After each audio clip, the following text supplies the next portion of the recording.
Good morning my dear student. मैंने last topic पढ़ाया था कूलॉम्स लॉ। कूलॉम्स लॉ में एक आता था जिसे हम परमिटिविटी कहते थे, permittivity of free space, permittivity of medium. आज उसी के बारे में लेक्चर रहेगा। वहाँ पे मैंने बोला था अगले लेक्चर में बताएंगे। तो जिन्होंने कूलॉम्स लॉ का कॉन्सेप्ट नहीं देखा है, लेक्चर नहीं देखा, उसको देख लीजिए। और आज आगे उसी में से चल रहा है रिलेटिव परमिटिविटी और डाई इलेक्ट्रिक कांस्टेंट। मेरा नाम है राकेश कुमार विश्वकर्मा और मेरे इस छोटे से चैनल में आपका स्वागत है, जिसका नाम है physics shop by Rakesh sir. चलिए आगे देखते हैं। तो यहाँ पे देखिए रिलेटिव परमिटिविटी और डाई इलेक्ट्रिक कांस्टेंट। आपने कूलॉम्स लॉ में पढ़ा था कि हमारे पास दो चार्जेस थे Q1 Q2। तो कितना आपको मिला था? F = K Q1 Q2 अपान R²। इतना आपको इक्वेशन मिला हुआ था। फोर्स हो गया, K क्या होता था? कांस्टेंट होता था और डिपेंड ऑन मीडियम। मीडियम पे ये क्या करता था? डिपेंड करता था। यहाँ पे आपका इतना हमने लिया था 1/4 पाई एप्सिलॉन नॉट, या एप्सिलॉन नॉट फ्री स्पेस के लिए होता है Q1 Q2 अपान R²। तो इसको जो एप्सिलॉन है इसको यानी इस प्रकार हम यूज करते हैं। ये सिंबल है, इसको हम पढ़ते हैं एप्सिलॉन। क्या पढ़ते हैं? एप्सिलॉन। और यदि ये लगा हुआ है तो एप्सिलॉन नॉट पढ़ते हैं। ये चीज़ पढ़ा जाता है। तो यहाँ पे जो एप्सिलॉन है इसको क्या कहा गया था? परमिटिविटी ऑफ मीडियम कहते हैं। क्या कहते हैं? Permittivity of medium. आप देख रहे हैं इसमें ये कहाँ है? नीचे है, अपॉन में है, और ये ऊपर। तो यानी परमिटिविटी जो रहेगी, परमिटिविटी ऑफ जो मीडियम रहेगा, यदि आपका ज़्यादा है तो फिर फोर्स क्या होता है? डिक्रीज होता है। परमिटिविटी ऑफ मीडियम ज़्यादा है तो फोर्स क्या कह रहेगा? ज़्यादा रहेगा। परमिटिविटी का मतलब क्या होता है? इसका मतलब हुआ property of medium. Property of any medium, it permit its on field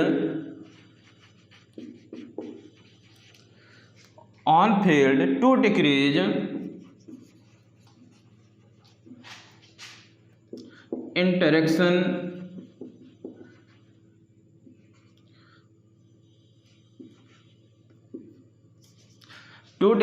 interaction field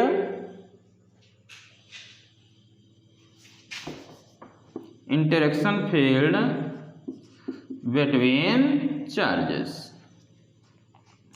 permittivity क्या होता है? प्रॉपर्टी ऑफ मीडियम होता है। क्या करता है कि जो फील्ड रहेगी, जैसे ये हमारे पास जैसे ये Q1 है और ये Q2 है, तो इनकी जो फील्ड है ये इसको क्या करेगा? ये क्या कर देगा?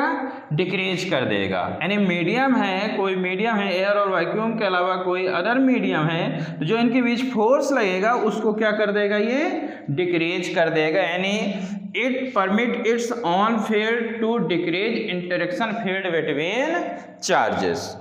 तो ये थोड़ा सा थ्योरेटिकल ये हमने बताया है। अब इसको हम मैथमेटिकली जो प्रूव करेंगे कि एग्जाम में आपको कैसे लिखना है। तो यहाँ पे फिलहाल ये ध्यान रखिए कि यानी परमिटिविटी ऑफ मीडियम है तो फोर्स क्या होगा? डिक्रीज होगा। परमिटिविटी ऑफ मीडियम है तो फोर्स क्या होगा? डिक्रीज होगा। तो अब इसको हम मैथमेटिकली कैसे पढ़ते हैं, जो इसको हमको प्रूव करना, थोड़ा सा आगे हम देखते हैं कि लिखना कैसे है आपको एग्जाम में। ये तो कॉन्सेप्ट बेसिस में हमने बता दिया, थोड़ा सा एग्जाम के लिए देखिए हमें लिखना कैसे होता है।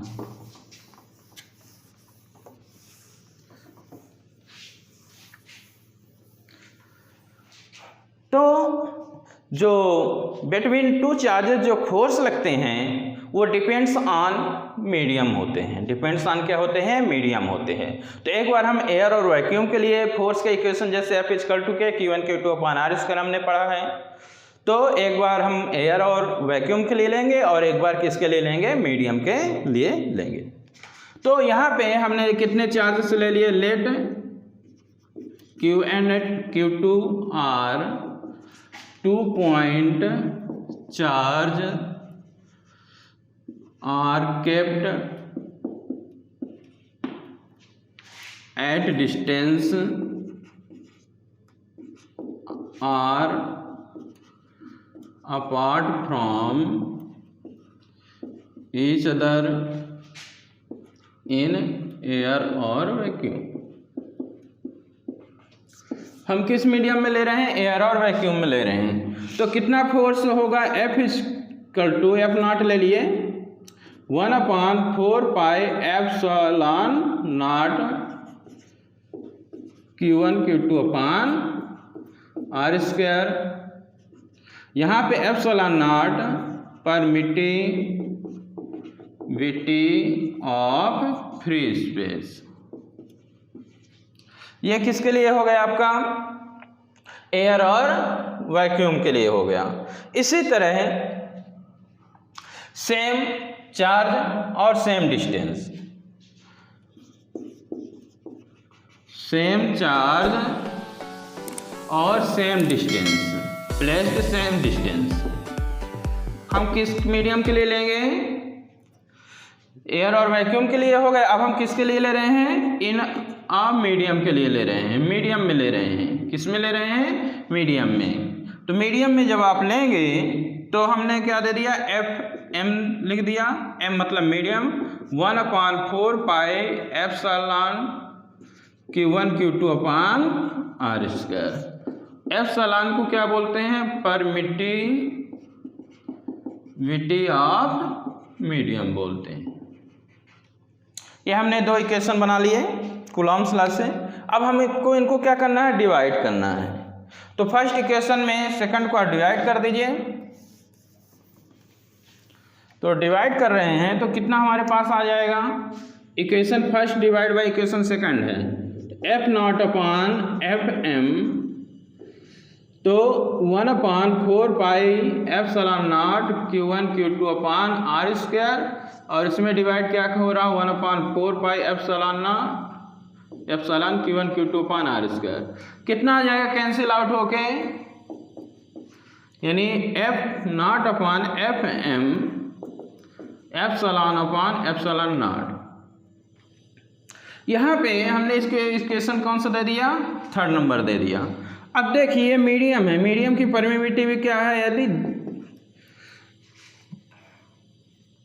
समझिए इसको, epsilon is greater than epsilon not. Medium की परमिटिविटी क्या है? फ्री स्पेस के परमिटिविटी से ज़्यादा है। तो क्या मिल रहा है यहाँ पे? जो मीडियम का जो फोर्स है, परमिटिविटी ज़्यादा, तो फोर्स क्या मिल रहा है? कम मिल रहा है। यानी एप्सिलॉन जो मीडियम की परमिटिविटी है फ्री स्पेस की परमिटिविटी से ज़्यादा है। तो फोर्स मीडियम में जो लग रहा है बिटवीन टू चार्ज, वो एयर में लगने वाला जो फोर्स है बिटवीन टू चार्ज, उससे क्या होगा? कम होगा। क्या होगा? कम होगा। ये दिमाग में आप रख लीजिए, बहुत इंपॉर्टेंट कॉन्सेप्ट है। permittivity of medium is greater than permittivity of free space, then force act between 2 point charge in medium less than force act between in free space। यानी मीडियम में लगने वाला जो फोर्स होगा बिटवीन टू चार्ज, वो क्या होगा? कम होगा। यानी एप्सिलॉन ग्रेटर, तो फोर्स क्या होगा? कम होगा। तो ये जो रेशियो है, रेशियो ऑफ, इधर लिख दे रहे हैं, the ratio of epsilon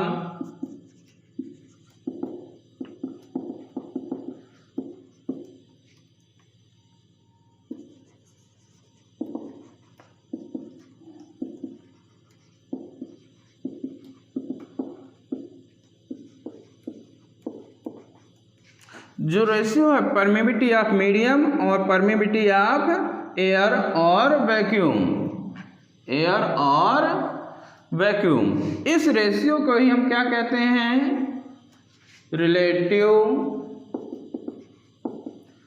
permittivity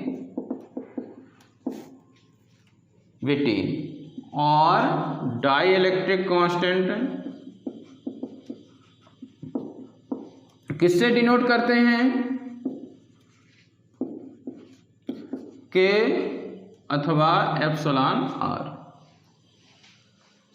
यानी जो रेशियो होता है, ratio of permeability of medium to that of air और वैक्यूम, एयर और वैक्यूम, इस रेशियो को परमिबिलिटी ऑफ मीडियम और परमिबिलिटी ऑफ वैक्यूम के रेशियो को हम रिलेटिव परमिबिलिटी या डाइइलेक्ट्रिक कांस्टेंट कहते हैं। इसको के या के आर से क्या करते हैं, रिप्रेजेंट। तो इसमें आगे देखते हैं कि देखिए एप्सिलॉन अपान एप्सिलॉन नॉट, इसकी जगह हम क्या रख सकते हैं, के रख देंगे। यहां पे आप देखेंगे यानी थर्ड इक्वेशन से क्या बन जाएगा आपका, एप्सिलॉन अपान एप्सिलॉन नॉट के या एप्सिलॉन आर, दोनों हम क्या कर सकते हैं, लिख सकते हैं। इसको हमने इक्वेशन क्या दे दिया, फोर्थ दे दिया, ठीक है। अब देखिए F naught upon F M, देखो ये भी किसके इक्वल है, के और या एप्सिलॉन आर, दोनों एक ही चीज है, दोनों से एक दूसरे को क्या कर सकते हैं, अपन रिप्रेजेंट कर सकते हैं, के अथवा एप्सिलॉन आर से, आर मतलब रिलेटिव होता है। इसको हम यहां रखें तो कैसा आ जाएगा, फिर थर्ड इक्वेशन से देखिए,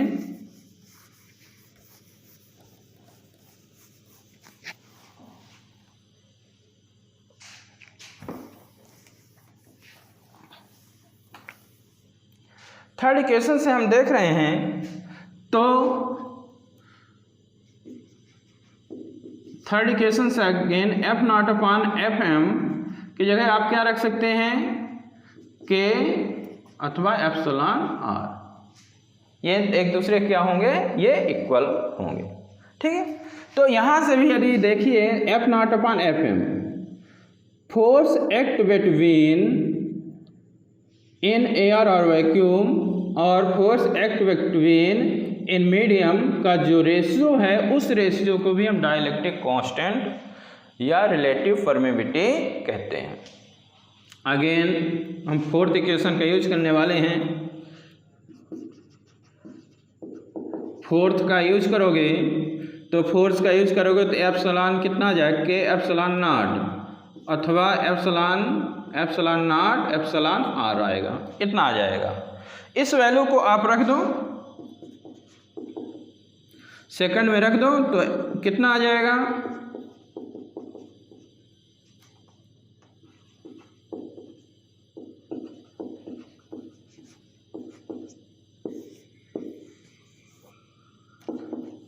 जब वैल्यू रिप्लेस कर रहे हैं तो जो मीडियम का हमको फोर्स मिल रहा है 1/4 पाई एप्सिलॉन नॉट के Q1 Q2 अपान कितना मिल रहा है, R मिल रहा है। ये किनके बीच लगने वाला फोर्स है, बिटवीन टू चार्जेस, किस में है ये, मीडियम में। जब मीडियम होगा तो मीडियम में लगने वाला जो फोर्स का इक्वेशन होगा तो ये इतना आएगा, यानी इसमें क्या आ गया आपका, यानी F M equal to 1/4 pi epsilon naught के Q1 Q2 upon R square. यानी मीडियम में जो लगने वाला जो फोर्स है जो, तो कितना एयर में लगने वाले फोर्स का कितने टाइम्स बन जाता है, 1/k। देखिए 1/4 pi epsilon naught Q1 Q2 upon R square, ये किस में लगने वाला फोर्स है इतना, ये एयर और वैक्यूम में लगने वाला फोर्स है। तो एयर और वैक्यूम में लगने वाले फोर्स का 1/k टाइम्स मीडियम में लगने वाला फोर्स क्या हो जाता है, बन जाता है। तो ये आपका कौन सा इक्वेशन हो गया, मीडियम में लगने वाला फोर्स का इक्वेशन हमें मिल गया। इसमें एक बहुत इम्पोर्टेंट चीज़ है कि जो डाइइलेक्ट्रिक कांस्टेंट है जो मीडियम में है, तो डाइइलेक्ट्रिक कांस्टेंट जो होता है वो हमेशा किससे, एक से क्या होता है, ज़्यादा होता है।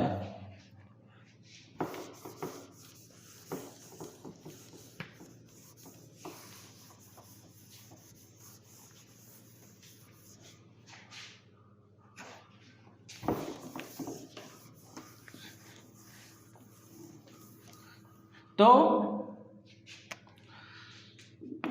The dielectric constant of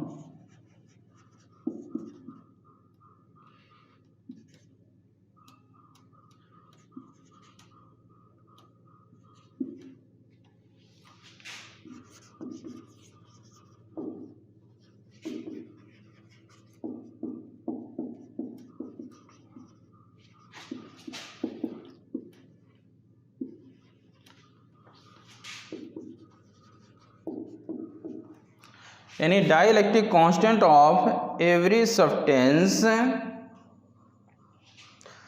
is always greater than 1, always greater than 1,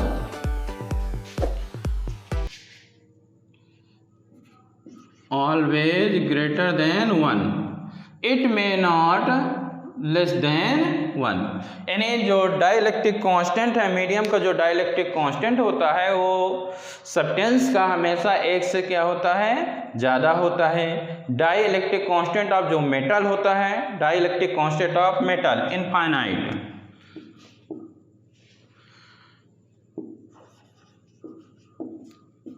constant of metal, metal का कितना होता है, इनफाइनाइट होता है।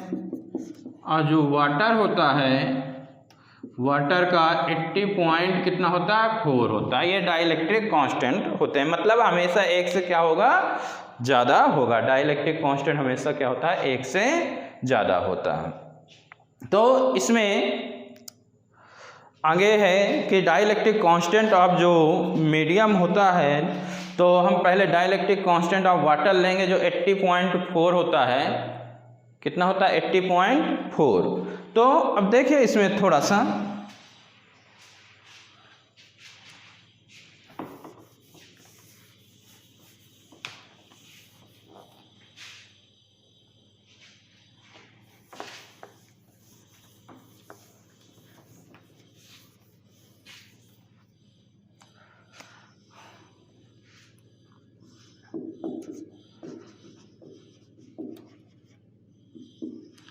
वाटर, वाटर का कितना होता है, 81। एक्चुअली में 80.4 हमने माना, 80.4 होता है। तो यानी जो डाइलेक्ट्रिक कांस्टेंट ऑफ वाटर कितना होता है, 81 होता है। तो जो परमिविटी ऑफ जो मीडियम होगा, आपने पढ़ा है सिंस, कितना आपने पढ़ा है, मीडियम की परमिविटी और फ्री स्पेस की परमिविटी का रेशियो होता है। यहाँ वाटर लिए तो यहाँ हम W लगा सकते हैं। तो परमिविटी ऑफ जो वाटर होगी कितना आ जाएगा, epsilon R into epsilon not. यानी एप्सिलॉन R यानी कितना है, 81 इंटू एप्सिलॉन नॉट। तो कितना आ गया आपका, यानी जो वाटर की परमिविटी होगी वो एयर और वैक्यूम या फ्री स्पेस की परमिविटी के कितने टाइम्स होगा, 81 टाइम्स होगा। Permittivity of water is 81 times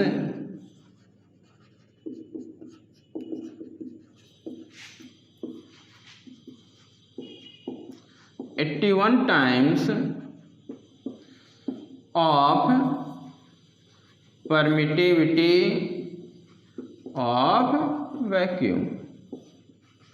force की बात करो, फोर्स कितना, F0 upon FM epsilon R। तो जब आप फोर्स लोगे, मीडियम का फोर्स लोगे, तो epsilon not upon epsilon R, तो F0 अपॉन कितना हो जाएगा, 81। तो देखिए परमिविटी ऑफ मीडियम फ्री स्पेस से कितना ज़्यादा होता है, परमिविटी ऑफ फ्री स्पेस से या वैक्यूम से 81 टाइम्स। लेकिन फोर्स क्या हो रहा है, डिक्रीज हो रहा है। फोर्स कितने टाइम लेस देन हो रहा है, 81 टाइम्स। एयर और वैक्यूम में लगने वाला जो फोर्स है, मीडियम में जो लगने वाला फोर्स है 81 टाइम्स लेस होता है। यानी फोर्स कितने टाइम्स होता है? 81 टाइम्स लेस होता है। यहाँ एप्सिलॉन नॉट की वैल्यू रख सकते हैं। एप्सिलॉन नॉट की जो वैल्यू होती है 8.85 इंटू 10⁻⁻12 कूलम स्क्वायर पर न्यूटन टू मीटर स्क्वायर रख देंगे तो ये एक्यूरेट मतलब इसका आ जाएगा 7.12 10⁻10 कूलम स्क्वायर पर न्यूटन टू मीटर स्क्वायर होता है। देखिए परमिटिविटी ऑफ जो फ्री स्पेस एयर वैक्यूम के लिए होती है 8.85 इंटू 10⁻12 होती है। कूलम स्क्वायर पर न्यूटन टू मीटर स्क्वायर किसके लिए होती है? ये वैक्यूम के लिए होती है। और वाटर के लिए 7.124 10⁻10 होती है। और जो प्लेक्सी ग्लास होता है उसके लिए 3.01 इंटू 10⁻11 ये परमिटिविटी होती है। Permittivity of medium glass free space. इसमें से एक सवाल है, हमने कितने चार्ज ले रहे हैं? 2 चार्ज ले रहे हैं। हमने 2 चार्ज लिए, Q1 और Q2 ले लिए। डिस्टेंस कितनी है इसकी? D है। और ये कहाँ पे है? ये वैक्यूम पे है। फोर्स हमने F मान लिया। और यही Q1 Q2 D डिस्टेंस पे ही हम कहाँ पे ले गए? कहाँ पे है? आप ले लिए लिक्विड में ले लिए तो फोर्स कितना होगा? F/2 ले लिए। तो यहाँ पे हमको कैलकुलेट करना है relative permittivity of liquid, calculate करना है। तो पहले एयर और वैक्यूम के लिए ले लिए F0 = 1/4 pi epsilon naught Q1 Q2/R/d²। जब मीडियम के लिए लोगे तो कितना आ जाएगा? d²। डिवाइड कर दो तो डिवाइड करने पे first divide by second, F0/Fm। Medium ये कहाँ हो गया? ये ऊपर हो गया। और ये इसको हम वो क्या बोलते हैं? रिलेटिव परमिटिविटी एप्सिलॉन r बोलते हैं। और F0/Fm ये आपका F0 हो गया। और ये कितना हो गया आपका? Fm हो गया। तो कितना आ गया? ये F/F कितना हो जाएगा? ये 2 हो गया। हम यहाँ पे 4 ले लेते हैं, ठीक है। तो कितना होगा? 4। तो F कैंसिल, तो कितना आ गया? Na4। Relative permittivity of liquid कितना हो जाएगा? 4 हो जाएगा रिलेटिव परमिटिविटी ऑफ लिक्विड। अब हम आगे देखिए इसी में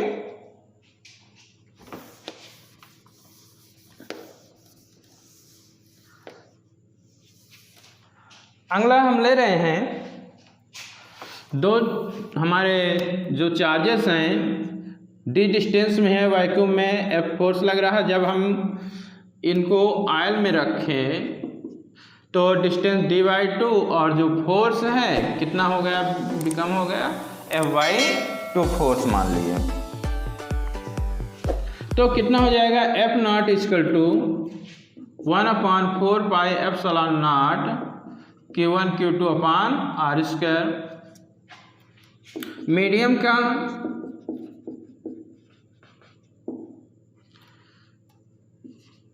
Q1 Q2/मीडियम में है D/2 का स्क्वायर।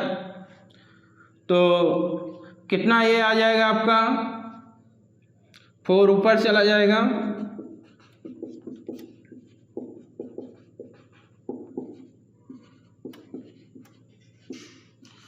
कितना आया? D² आ गया। ये जब हम डिवाइड करेंगे तो कितना मिलेगा?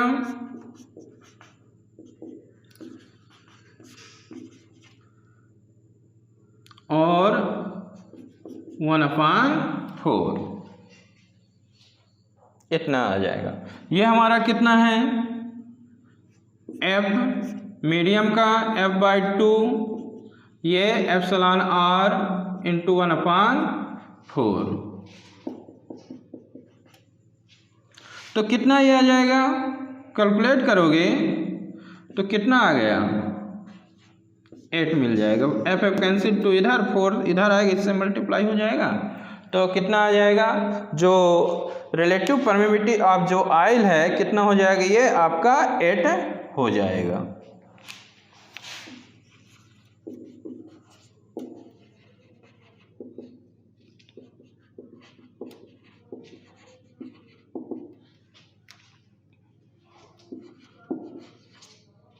कितना हो गया? 8 हो गया। ओके, देखिए समझिए इसको अच्छे से, बहुत इम्पोर्टेंट टॉपिक था। Thank you. एक कहानी है जो सबको सुनानी है, इनकी भूख भी तो मैंने ही मिटानी है।